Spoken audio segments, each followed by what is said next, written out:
प्रश्नकर्ता कह रहे थे कि संसार में सुखी वही जिसके पास बहुत धन है, समृद्धशाली ही सुखी है।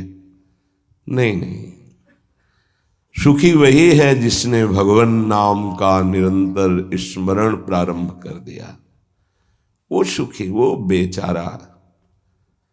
तुम्हें लगता है वो सुखी, बेचारा है। थोड़ी देर अगर उसके मन में अपने मन को मिला के देखो तो पता चलेगा उसका मन कितना जल रहा है, कितना दुखी है, कितना वासनाओं से गंदा हो चुका है। और शरीर छूटेगा तो बैंक बैलेंस यही रहेगा, वो गंदगी ढो के अगले जन्म में भोगेगा जाके। हाँ, माने ये असमर्थता का सूचक है। हाँ, वृंदारण्य किम कुर्मः, मैं क्या करूं, कुत्र यामो, कहां जाऊं, आपकी शरण ले लिया हूं। ये काम क्रोध लोभ आदि ये हिंसक पशुओं की तरह हम पर टूट पड़े हैं, या ब्याल वहल ब्याल संकीर्ण में तत्, इन्होंने हमें फंसा लिया है। देखो महापुरुष ये निर्विकार हैं, ये हमारी स्थिति को भांप कर बोल रहे हैं ऐसा। ये काम क्रोध लोभ आदि ये ब्याल सर्प की तरह मुझे अपने में बांध लिया है। जब सर्प बांधता है तो प्रतिपल वो अपने पाश से कसता जाता है, उसकी हड्डियां चूर चूर होती जाती है, फिर वो उसे निगल जाता है। ऐसे ही काम क्रोध लोभ मोह मद मत्सर ये ब्याल की भांति हमको फंसा चुके हैं। हम असमर्थ हो चुके हैं और हमको डस लिया है, इसलिए जहर चढ़ गया है। मेरे को कोई झुका नहीं सकता, मैं धनी हूं, ऐसे न जाने कितने जहर की तरंगें उठ रही हैं। कहां जाऊं, क्या करूं। हे हरि हे हरि हे वृंदावन धाम, आपके सिवा मुझे कोई शरण में स्वीकार नहीं कर सकता। पक्का कोई स्वीकार नहीं, सब स्वार्थ के वशीभूत है, सब असमर्थ हैं। कौन मेरी रक्षा कर सकता है? क्योंकि अगर किसी को पुकारूं कि मेरी काम से रक्षा कर दो तो खुद काम से पीड़ित है। किसी को कहो कि मुझे क्रोध और मद से हटा दो, बचा लो, तो इस संसार में कोई नहीं बचा सकता।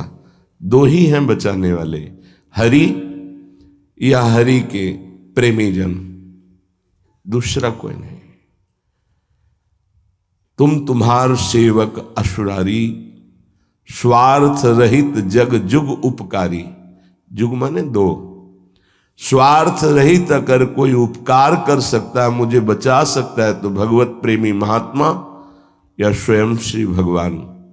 इसलिए हा हरि यामो हरि हरि शरणम स्वस्य पश्यामि नान्यत्। मैं देख रहा हूं कि मुझे कोई स्वीकार नहीं कर सकता।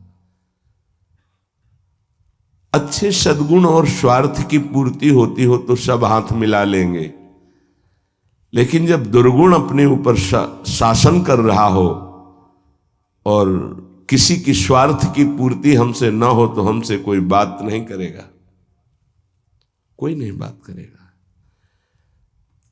किसी से हम बात करना चाहें तो वो घृणा और त्याज्य भाव से देखेगा, है गंदा आदमी, क्या है इसके पास। लेकिन ऐसे को भी अगर कोई गले लगाता है तो दो, एक भगवत प्रेमी महात्मा और एक भगवान, दूसरा कोई नहीं।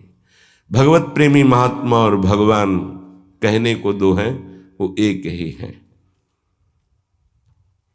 या तो हित तो कीजय कमल नयन सो, जा हित आगे सब हित लागे फीको, कह हित कीजय साधु संगति दो, जो कलमश जाए सब जी को। दो की ही बात स्वामी हरिदास जी महाराज ने भी की है। या तो कमल नयन बांके बिहारी से अपनापन कर लो, हित कर लो, प्रीति कर लो, वो स्वीकार कर लेंगे, आप कैसे भी हो वो गले लगा लेंगे। और या साधु संगति सो, वो भगवान और भगवान के जनों में अभेद है। तस्मित् तज्जने भेदा भावात्, वो वही हो जाता है उनके चिंतन के प्रभाव से। तो जैसा स्वामी का स्वभाव वैसा सेवक का स्वभाव, जैसा स्वामी का प्रभाव वैसा सेवक का प्रभाव हो जाता है। हरि और हरि प्रेमी संत जन, ये दो ही हैं जो शरण में स्वीकार करके महापापी को भी परम पद में आरूढ़ कर देते हैं। इसलिए हे वृंदावन धाम, आपसे प्रार्थना करता हूं, आप मुझे स्वीकार कर लीजिए और भगवत प्रेमी महात्माओं का संग दीजिए। धन्य है वो, प्रशंसनीय है जिन्होंने आपकी कृपा प्राप्त कर ली है।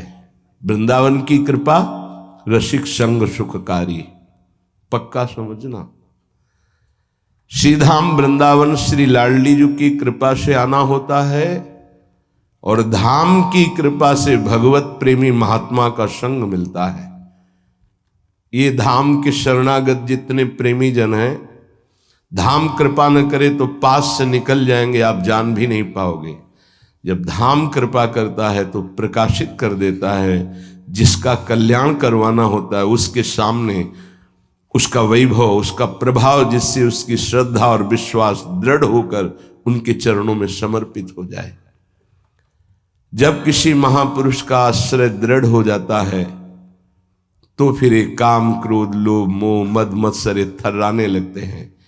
इनकी सामर्थ्य नहीं होती। ये भगवत शरणागत पर तो परीक्षार्थ प्रभाव दिखा सकते हैं, लेकिन भगवत प्रेमी महात्मा की शरणागति जिसने स्वीकार की, वहां परीक्षा भी नहीं, क्योंकि उनकी दृष्टि रहती है। हम तभी परास्त होते हैं जब उनकी अवहेलना कर देते हैं। महापुरुषों की अवहेलना ही काम क्रोध लोभ आदि को आक्रमण करने का अवसर देती है। यदि हम महापुरुषों के अधीन वृत्ति रखें तो काम क्रोध आदि की वृत्ति का प्रवेश भी नहीं हो सकता। बड़ी सामर्थ्य है भगवत प्रेमी महात्माओं के सानिध्य में, सच्ची बात मानना। क्योंकि अनंत महिमा युक्त प्रभु का नाम, प्रभु के चरणारविंद का आश्रय दृढ़ होता ही उन्हीं से है। भजन न होई संग बिनु, भजन बिना नहीं प्रेम। ये जो प्रेम मूल यह नाम है, प्रेमी रसिक जपत यह नाम, प्रेम मगन निज बन विश्राम, श्री हरिवंश जहां रहे। ये प्रेम का मूल नाम मिलता ही प्रेमी महाभागवतों से है और उसका प्रभाव प्रेमी बना ही देता है, निर्विकार बना ही देता है। भला मृत्यु दंड जैसा सामने भय उपस्थित हो और फिर कोई नाम कीर्तन कर रहा हो, कैसे आश्चर्य की बात है कि शरीर को बड़ी पीड़ा पहुंचानी, बहुत प्रकार से प्रताड़ित करना, नाना प्रकार की दुख एक साथ उपस्थित हो जाए और वो गीत गा रहा हो, बड़ा मुश्किल। ये निष्ठा का प्रभाव होता है। नाम जिसके हृदय में गुरुदेव प्रदत्त नाम प्रकाश कर दिया, कल से शाम टाइम से बहुत हृदय व्यथित हुआ जब महापुरुषों के चरित्रों को अवगाहन हुआ, तो बार बार केवल रोना ही आ रहा था कि आप जैसी निष्ठाएं अगर किनका मिल जाए तो जीवन धन्य हो जाए। कल गुरुदेव तेग बहादुर सिंह जी महाराज का पावन चरित्र एकदम भाव में आया, पढ़ रहे थे। कश्मीर के पंडितों को जब औरंगजेब ने हुक्म किया कि सब इस्लाम धर्म को स्वीकार करो नहीं तो कत्लेआम कर देंगे, और किया उसने बहुत कत्लेआम, समय दिया उसने। भागे वो लोग। उस समय महामहिम गुरु गादी पर तेग बहादुर सिंह विराजमान थे। उनकी चरण शरण में आए और कहा, आप ही हमारे रक्षक हो, आप ही हमारी रक्षा कर सकते हो। उन्होंने कहा, जाओ और बादशाह से कह दो। पूरा चरित्र तो बड़ा है कि अगर तेग बहादुर सिंह को इस्लाम स्वीकार करवा दो तो हम बिना किसी शर्त के सब कश्मीरी पंडित आपकी आज्ञा का पालन करेंगे। एक को परास्त कर दो तो हम सब परास्त ही हम स्वीकार कर लेंगे। फौरन उसने बहुत ही अन्य धर्मों की तरफ उसका नकारात्मक भाव था। उसने आदेश किया बंदी बना के तुरंत तेग बहादुर सिंह को दिल्ली में उपस्थित किया जाए। सैनिक गए। बल विक्रम गुरु गादी में प्रथम से चला आ रहा है। उनके पार्षद और उनकी सेना तेग बहादुर सिंह की स्पर्श नहीं करोगे। गुरु तेग बहादुर सिंह के सामने शर्त रखी कि बादशाह के सामने तुम चलते हो या तुम्हें बंदी बना के ले चले। उन्होंने कहा तुम चलो, हम सत्य पर चलने वाले हैं, हम स्वयं चल के आ जाएंगे, तुम्हें बंदी बनाने की जरूरत नहीं। बहुत ही नाम कीर्तन होते हुए, भगवत भक्ति का प्रचार करते हुए, खूब झूमते हुए पहुंचे। बादशाह ने तत्काल उनको काबू में किया। देखा कि अब वो तो अपने वैभव के साथ बंदी बना लिया और कहा हमारे धर्म को स्वीकार करो। तो उनका दुनिया में यदि एक ही धर्म चलाना होता तो भगवान ने अन्य धर्मों की स्थापना क्यों की? इसका मतलब है अपनी अपनी जगह अपने धर्म का पालन करना परम कर्तव्य है। तो तुम अपने धर्म में मुझे कैसे बदल सकते हो? तुम्हारी सामर्थ्य नहीं है। बड़ी कष्टप्रद परिस्थिति प्रकट की उसने। बहुत ही क्रूर कर्मी, एक नहीं बहुत महापुरुषों को, बहुत महापुरुषों को बहुत प्रकार से दंड दिया है इसने। एक लोहे के पिंजड़े में गुरु तेग बहादुर सिंह को बंद कर दिया। सैनिकों को, उसके पास अपार सैन्य बल था, तत्काल बंदी बना लिया गया। बहुत दिन तक उनको प्रताड़ित किया गया लोहे के पिंजड़े में, बहुत तरह से। हर बार वो उनसे जब पूछते, अगर आप स्वीकार करें तो जो पद कहें, मैं अपने राज्य का बादशाह था और मैं दे सकता हूं, अगर नहीं स्वीकार करते तो परिणाम तुम्हें भयंकर भोगना होगा। तो उन्होंने हंसते हुए कहा कि प्रभु ने जिस धर्म में मुझे स्थापित किया है, तेरी सामर्थ्य क्या है? कड़वे ही शब्दों से, तेरी सामर्थ्य क्या है कि मुझे परास्त कर सके? और उस समय उन्होंने पद गाया, भाई मैं धनु पाइयो हरि नाम, मन मेरो धावन ते छूटियो, करी बैठो विश्राम।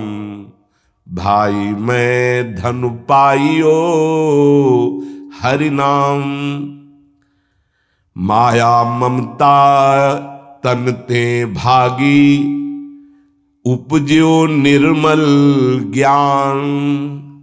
लोभ मोह यही परसि न साके, गही भगति भगवान। भाई मैं धन पाइयो हरि नाम। देखो, भीषण प्रताड़ना, कष्ट, मृत्यु भय उपस्थित, और वो गा रहे कि हे भाई मैंने हरिनाम रूपी परम धन पाया है।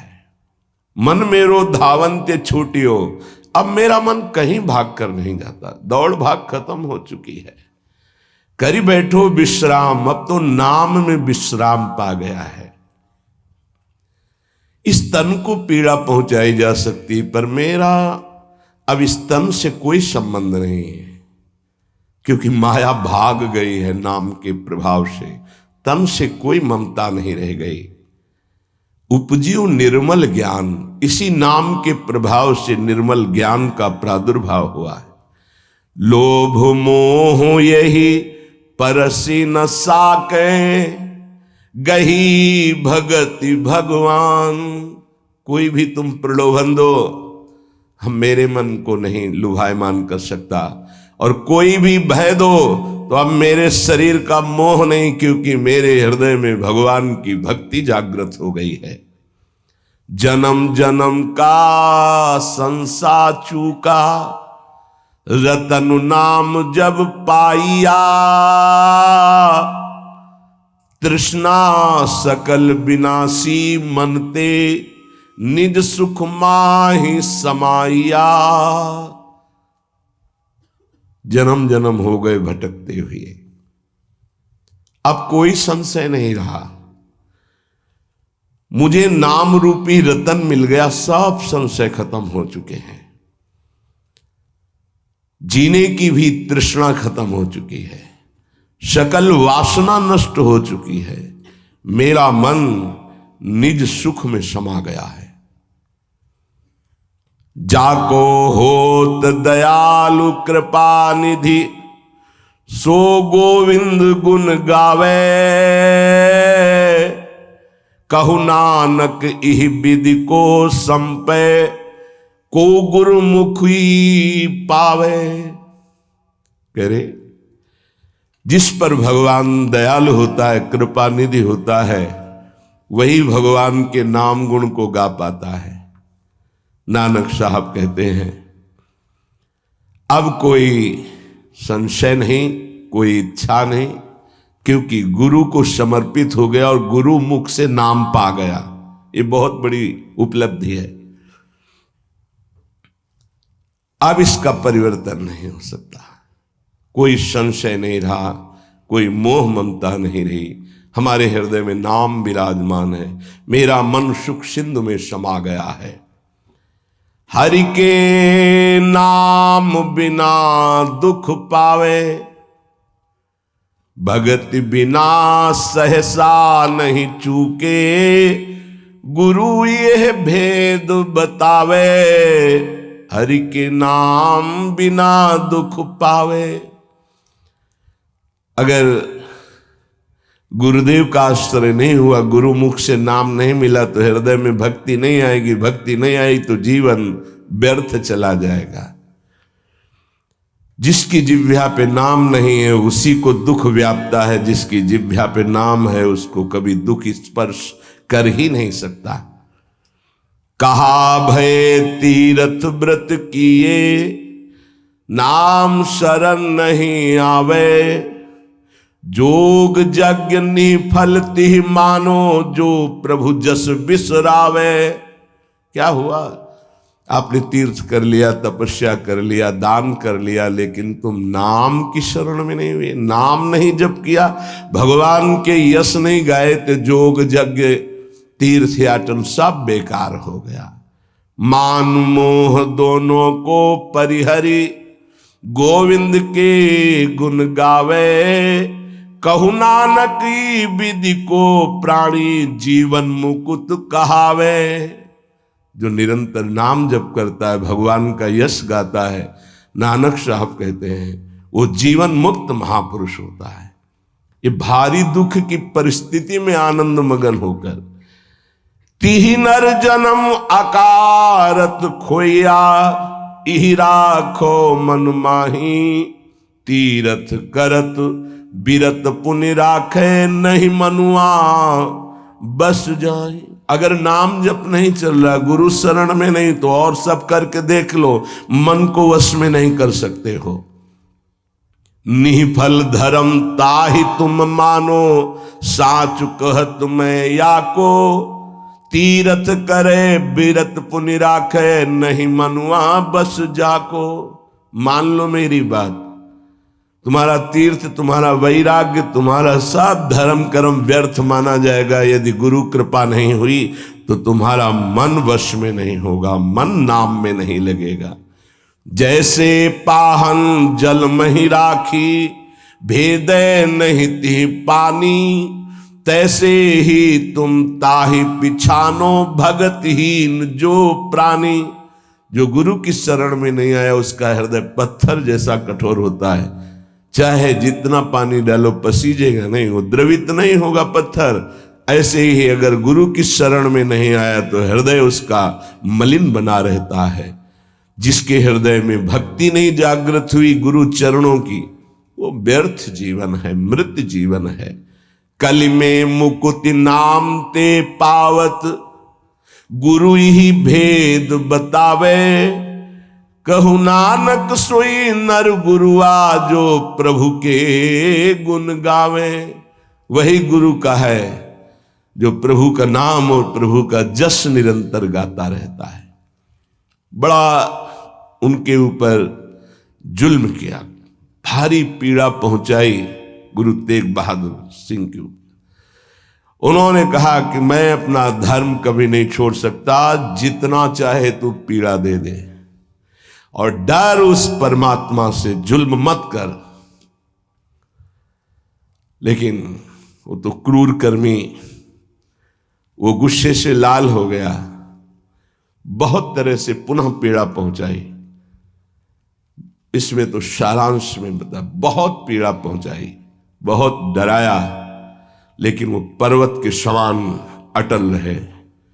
बस जो जीवन में है वो भगवान का नाम और भगवान का गुण है। लोहे के पिंजड़े में बहुत दिन तक बंद रखा, प्रताड़ना दी, कुछ भी खान पान नहीं। जब देख लिया हार गया कि किसी भी तरह टूटने वाले नहीं, तो संवत 1732 विक्रम का दिन था, मार्गशीर्ष महीना। उनको पिंजड़े से निकलवाया और कहा तुम्हारी इच्छा क्या है अंतिम। उन्होंने स्नान की इच्छा जागृत की और एक बट वृक्ष था उसके नीचे बैठे और गुरु साहब का ध्यान करते हुए, जपुजी नाम का उनके यहाँ उसका पाठ किया और ध्यानस्थ हो गए। उसी समय सैयद आदम शाह नाम के उन्हीं के पार्षद ने, जो औरंगजेब था, गर्दन उतार दी। इन महापुरुषों ने या और भी धर्मावलंबी महापुरुषों ने बहुत कष्ट सहे। सोचो जरा, अगर ऐसी थोड़ी सी भी बात प्रतिकूल हो जाती है तो भगवान पे संशय कर लेते हो। जरा इन गुरु साहब महापुरुषों की बात जरा ध्यान देकर देखो, अपने धर्म को नहीं त्यागा, भयानक पीड़ा पाई। ऐसे चमड़ी सहित बाल नोचवा लिए गए, तप्त कड़ाहे पे बैठाल कर ऊपर से जलती हुई तप्त बालू डाली गई, कीले ठोक दी गई, घाव के घाव अंगों में कर दिए गए। कभी आह नहीं, अपने धर्म से नहीं टूटे। बीच से आला चौराहे पर खड़े होकर के चलवा दिया गया, आला चलवा दिया, आराम आराम से, थोड़ा थोड़ा ऐसे रोक रोक करके, लेकिन शब्द है राम राम राम। जिस मार्ग में निकला गया है भगवत मार्ग, बहुत ही निष्ठापूर्वक इसका निर्वाह किया जाता है अपने धर्म का। उपासक इन महापुरुषों से, गुरुजनों से, आगे चलने वाले जो महत जन है, उनसे ही निष्ठा प्राप्त करता है। निष्ठा का स्वरूप क्या है? अनुकूलता, प्रणाम नमस्कार नहीं। भारी प्रतिकूलता और प्राणों को प्रतिपल कष्ट मिले तो भी जो ना टूटे उसे निष्ठा कहते हैं।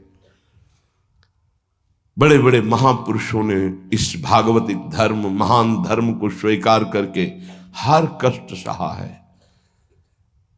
प्रहलाद जी क्या कष्ट नहीं दिया गया, कबीर साहब क्या कष्ट नहीं दिया गया इनको। गुरुजनों की जब इनकी प्रणाली पढ़ो तो होश उड़ जाते हैं कि एक एक महापुरुष को इतना कष्ट, और उनको कभी कष्ट महसूस नहीं हुआ, वो सदैव गरजते ही रहे। अब उनको जो दिखाई दिया वो दूसरों को नहीं दिखाई देगा। उनके मुख से यही निकला है, तेरा किया मीठा लागे। गजब, मतलब रोने के सिवा कोई भाव नहीं बन पाता, केवल रोना की। कितनी सामर्थ्य इन महापुरुषों में है कि ऐसी स्थिति में भी प्रभु से प्रश्न नहीं है, और सामर्थ्य इतनी कि भस्म कर सकते हैं। इतना भजन का तेज है, पर उन्होंने कभी कुछ नहीं प्रतिकूलता की, चुपचाप सह गए, प्राण त्याग दिए अपने धर्म, अपनी निष्ठा पर। अपने लोगों को इन महापुरुषों से प्रेरणा मिलती है कि काम, क्रोध, लोभ, मोह, मद, मत्सर, भूख, प्यास, सर्दी, गर्मी, मान, अपमान, दुनिया के जितने द्वंद्व हैं ये सब एक साथ टूट पड़े तो भी हम अपनी निष्ठा नहीं छोड़ेंगे।